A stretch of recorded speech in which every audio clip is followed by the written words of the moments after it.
Yo no lo veo, ni tampoco lo oigo. Ahora habrá Ahora, salido porque ya he visto que... ahora, Vale, ahora te estoy me oyendo. estás oyendo. Ya Te oigo pero teníamos no un te veo. caso. O sea, me veo a mí solo y oigo una voz. Mira, Robert, no te llegas a imaginar la de resistencias que hay para que yo salga aquí, pero de todo Vale, tipo. espérate un momento. Primero vamos a verificar si alguien nos está escuchando, porque claro, yo te oigo, pero quiero ver, ¿vosotros le escucháis a Guillermo? Ahora sí, sí, parece ser que sí. Saberme no Vale, me ves, pero escucharme me escuchas. yo te escucho, no te veo, ellos dicen que se nos vea a los dos y supongo que también nos escucharán los dos. Nada, te toca ver con los ojos de verdad, no con los ojos físicos. Hoy es con el tercer ojo, ya me lo estaba intuyendo, digo, hoy va a ser con el tercer ojo, o sea que nos vamos a visualizar Total. energéticamente, o sea que hace un ejercicio de estos interesantes. Pues bueno, gracias, será como una llamada telefónica, pero por lo menos ya estás aquí, o sea, Más o madre mía, más menos. dificultades no ponen. ¿Cómo estás? Muy bien, muy bien. Realmente sí que sabes que hay una resistencia enorme por mi parte a pasar por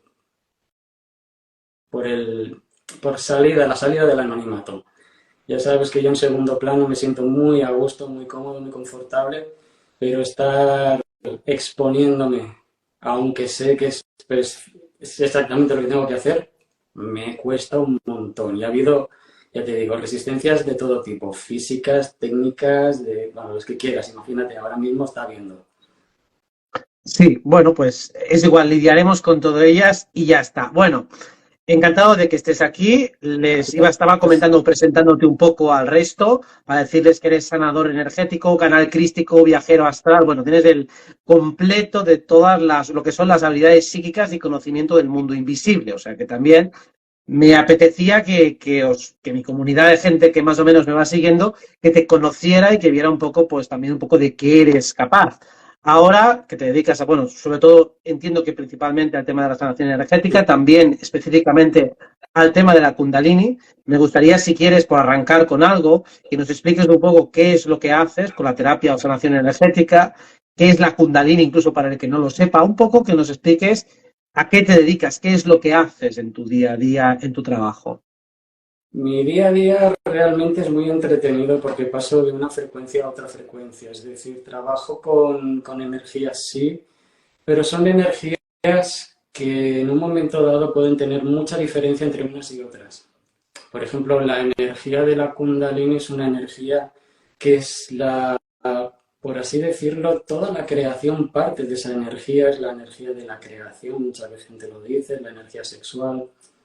No es tanto lo sexual de la sexualidad que también se activa, pero es a través de esta energía que se crea el universo del tiempo y el espacio, el universo conocido, que luego si quieres podemos hablar de qué es todo esto, porque yo creo que hace falta un poco de esquema, que hay mucha gente perdida y este espiritualismo de New Age es como si te bien, gana 1 millón mañana y ya está.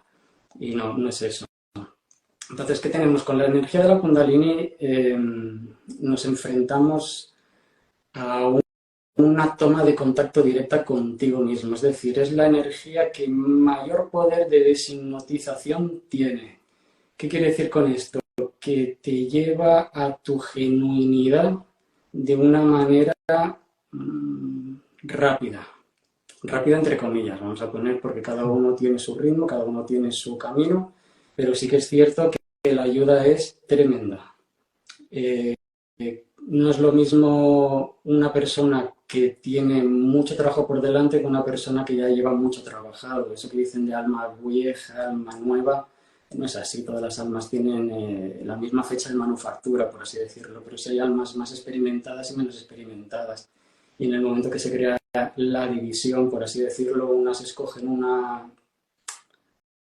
digamos, una de las polaridades y hasta la otra polaridad pues tenemos un abanico entero de distintas frecuencias en las que cada uno se posiciona. Depende de dónde esté posicionado, su camino es más largo o más corto.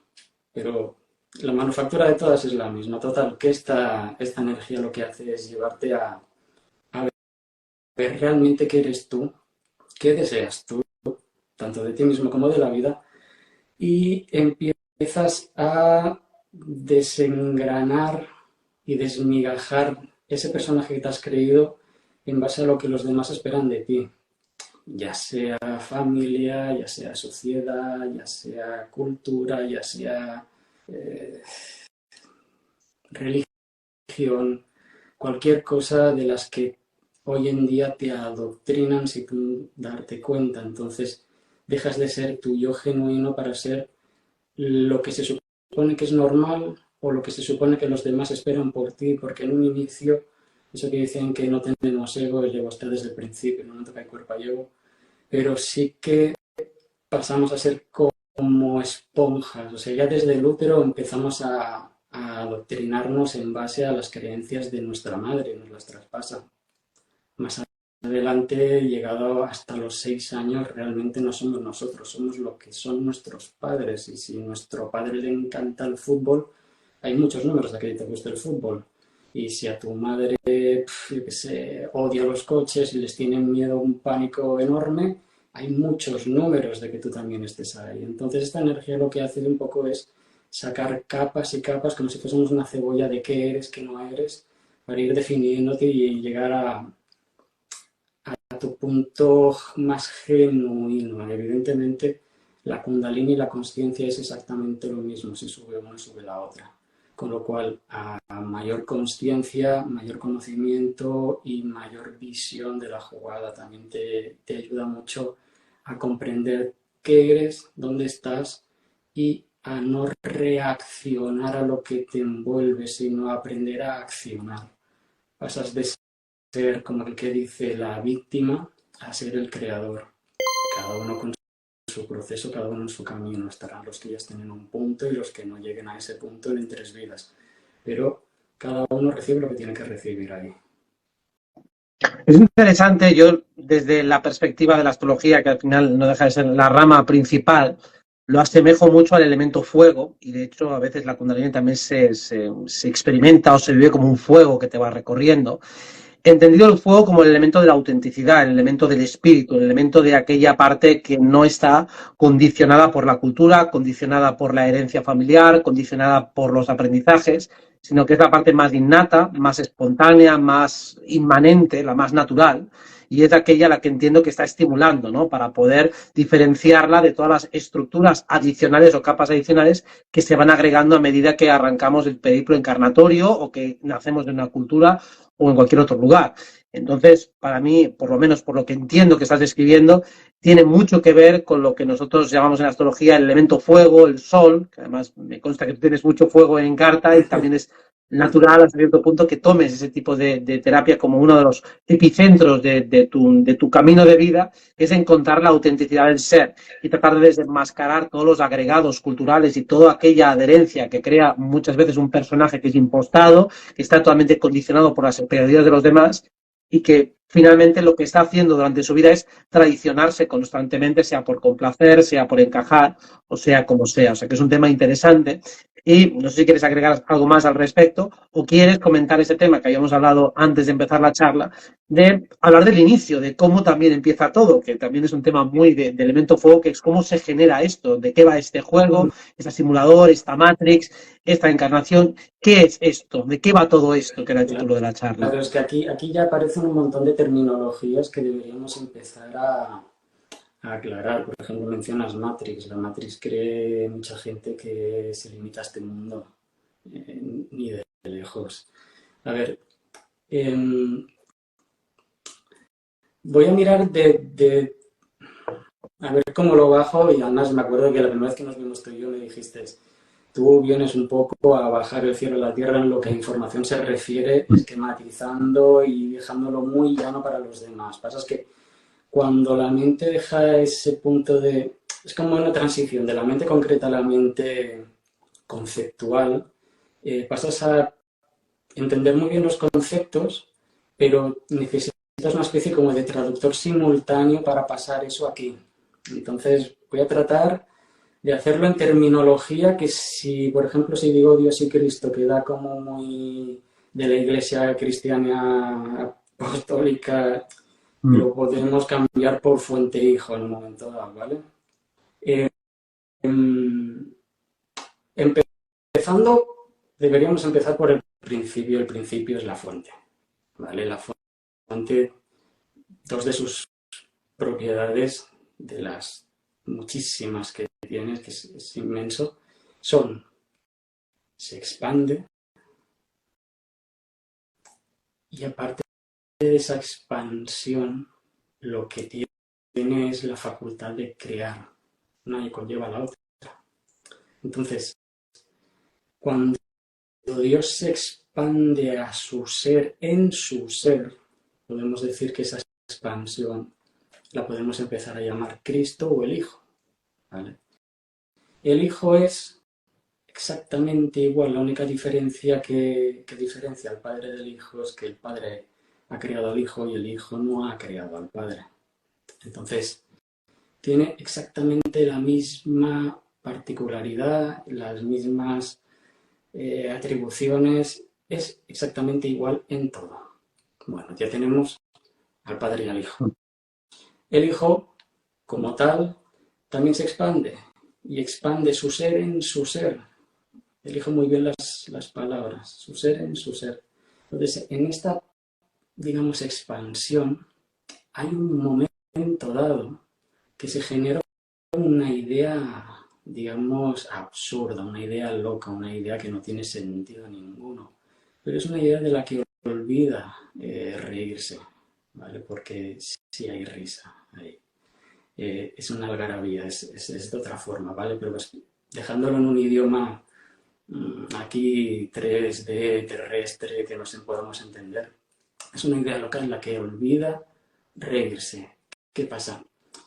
Esta idea no es más que la idea de que tal vez pueda separarse de la fuente. Al no reírse, perdura de una manera en él que genera algo ya más serio. Si bien es imposible la separación porque la unicidad es eterna, como su palabra indica, que es la más cercana en nuestro lenguaje, que aunque el lenguaje sea un símbolo de símbolos, está ahí para que nos podamos entender. Si bien es imposible, en el sueño ilusorio de la mente del Hijo, sí se da, sí se crea. Entonces, ahí ya empieza, digamos, el problema, ¿vale? Y ahí ya tenemos el drama. Coño, me he separado.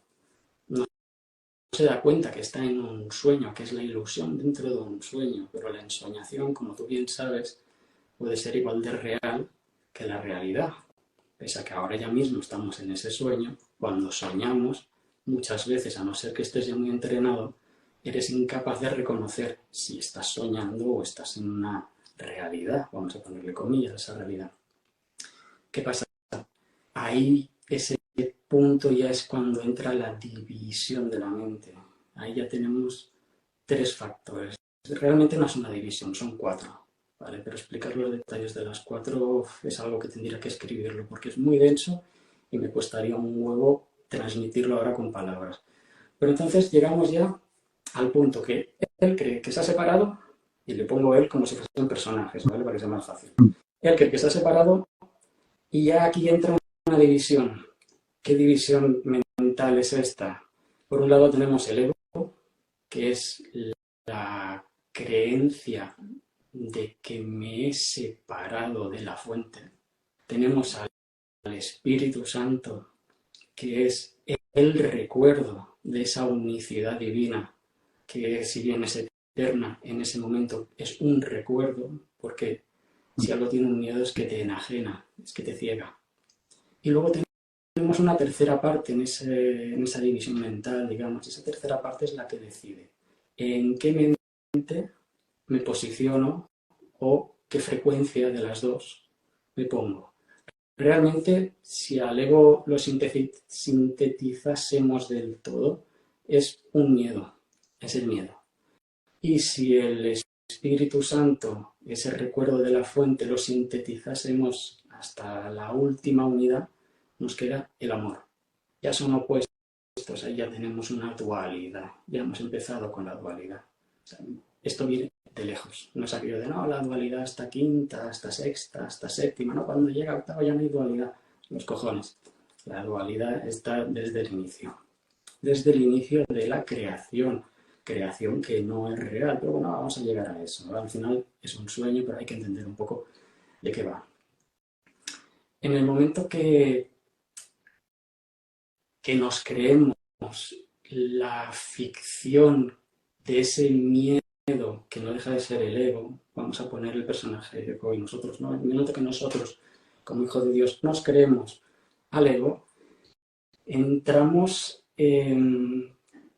hasta el cuello en su engaño. Entonces, ¿qué hemos hecho?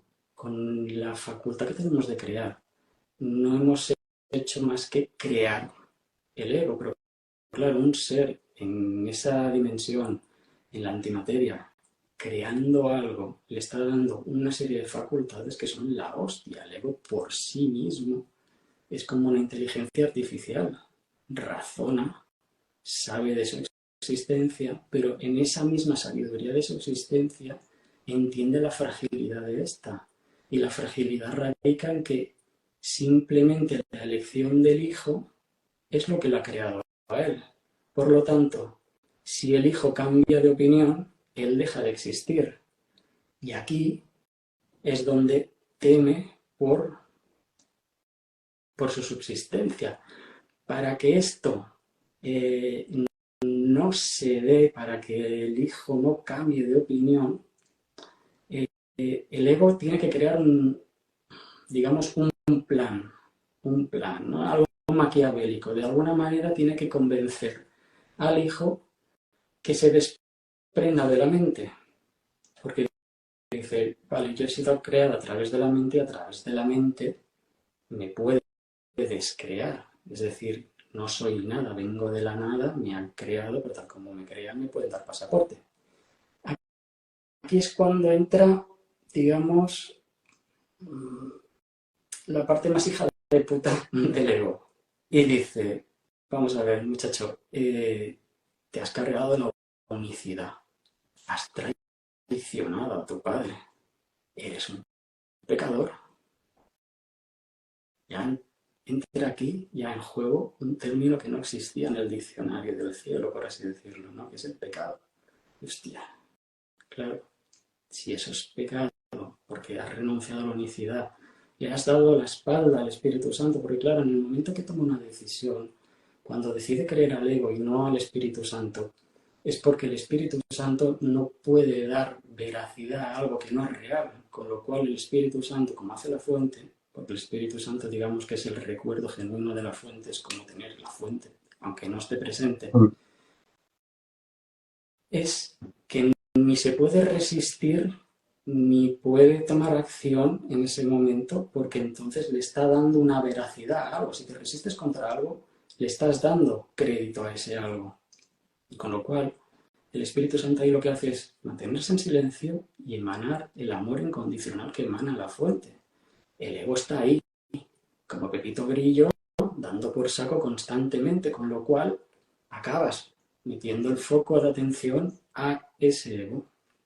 Estamos aquí, estamos jodidos porque realmente, hostia, hemos pecado. Ahora es como que ya nos percibimos y digo nos percibimos porque nos incluye, o sea, somos todos parte de eso.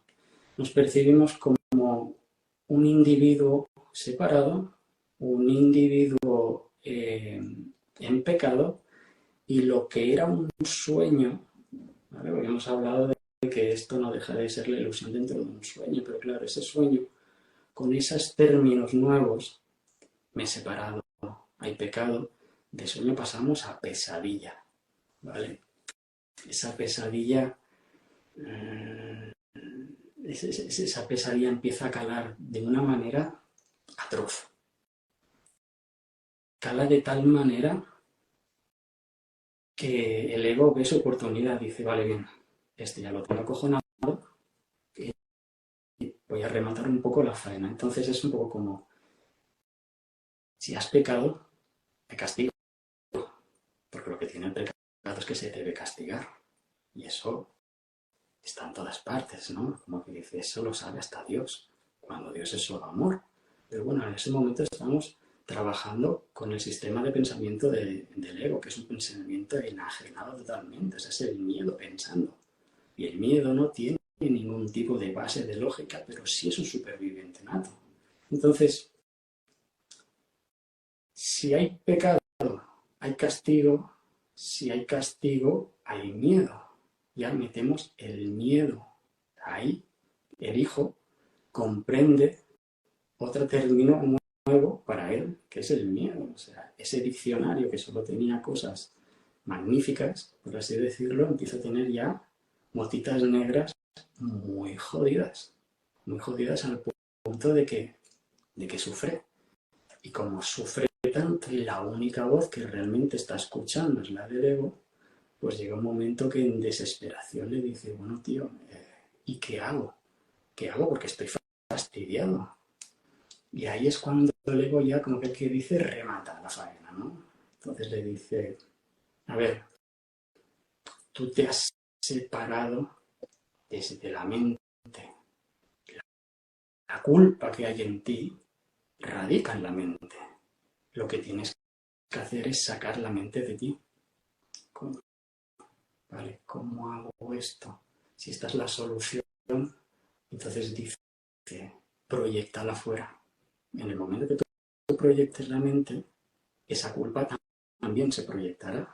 Y el castigo, porque el único castigo que te puede venir es a través de la mente, porque es lo único que te une, por así decirlo, es la única vía de comunicación que tienes con el Padre al que has traicionado, es la mente.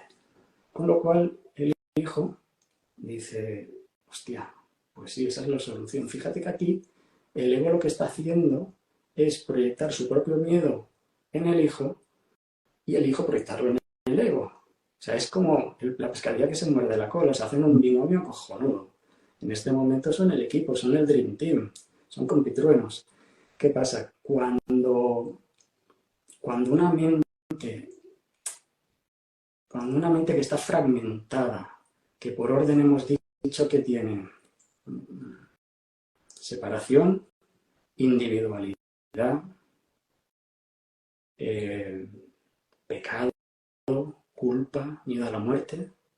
Cuando esa mente proyecta todo eso fuera, es una mente que es fragmentada, está proyectando todo eso fuera, y entonces lo que genera es un universo con absolutamente las mismas características, que es donde estamos ahora, que es el universo del tiempo y el espacio.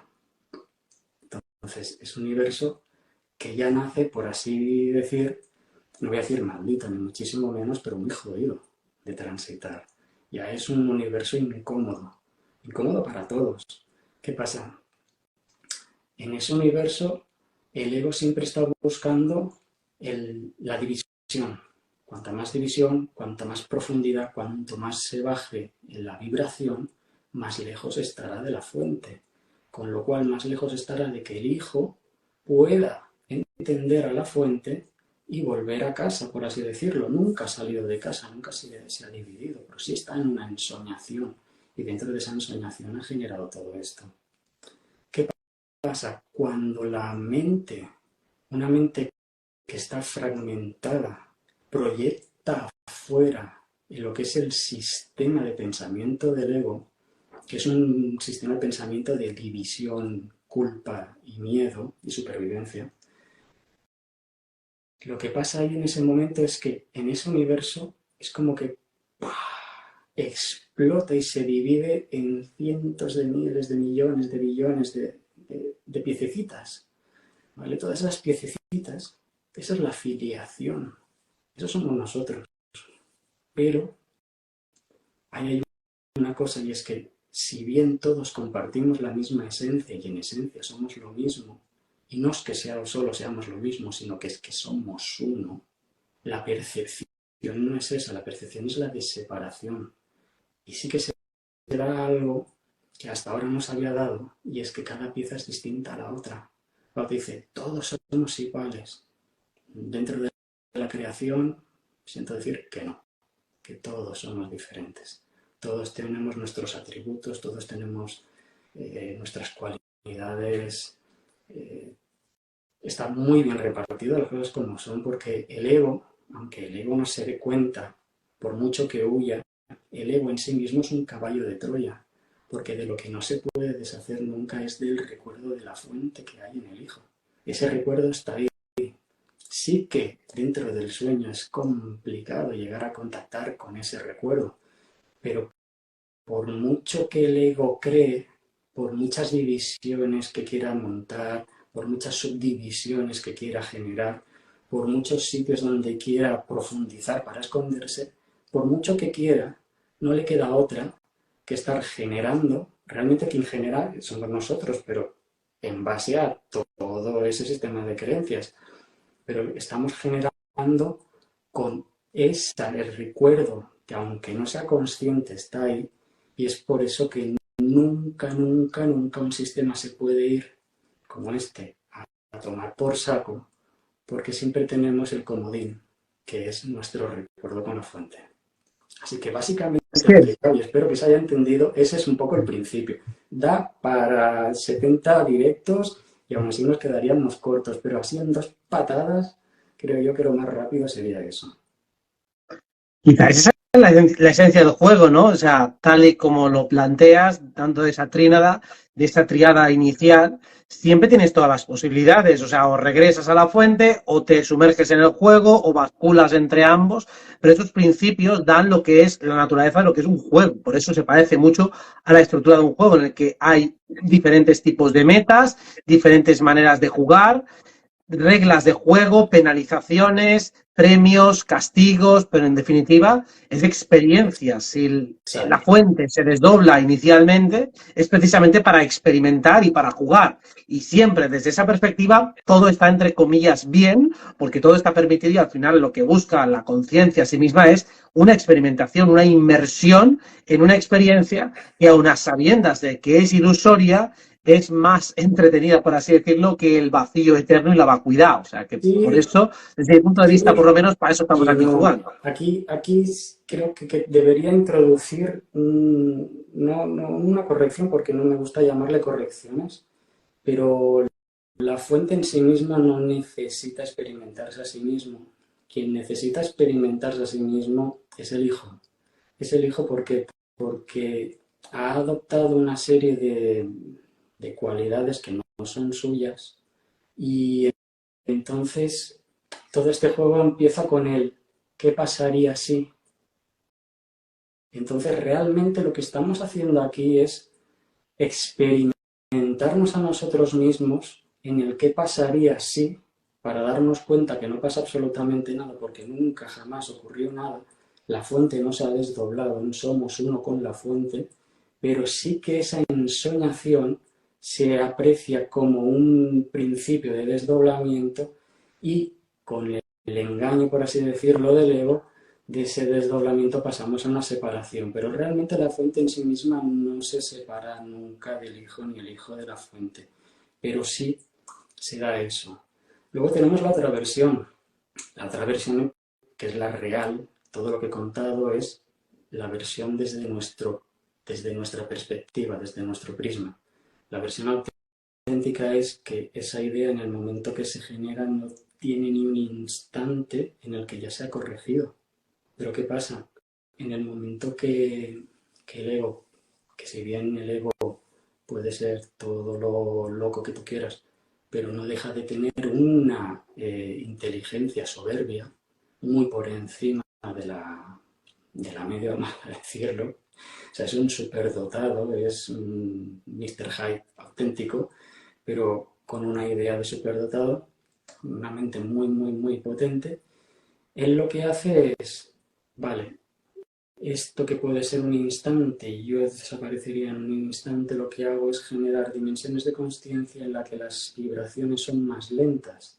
Entonces, aquí que hemos creado el espacio-tiempo, lo que sería un instante en la eternidad, que realmente ahí no hay ni tiempo ni espacio, ese instante per se, imagina, voy a poner un ejemplo muy tonto, pero un segundo en novena dimensión de consciencia pueden ser 100 años en octava, y un segundo en octava pueden ser 100 años en séptima, y suma y sigue, y suma y sigue, y suma y sigue. Es como voy a bajar una más y gano tiempo, voy a bajar otra más y gano tiempo. Realmente todo esto es holográfico, no está ganando tiempo. Al ser holográfico en cada partícula está el todo. Pero en esa enajenación, en ese anhelo de supervivencia, va a inventar lo que pueda y va a sumergirnos en lo que pueda. Por ejemplo, ahora la inteligencia artificial y estos mundos virtuales en los que, como que dice, nos están llevando a meternos, que te pones unas gafas y vives otra vida que no es la tuya. Eso no deja de ser como otro paso más para profundizar más, para que estés ahí.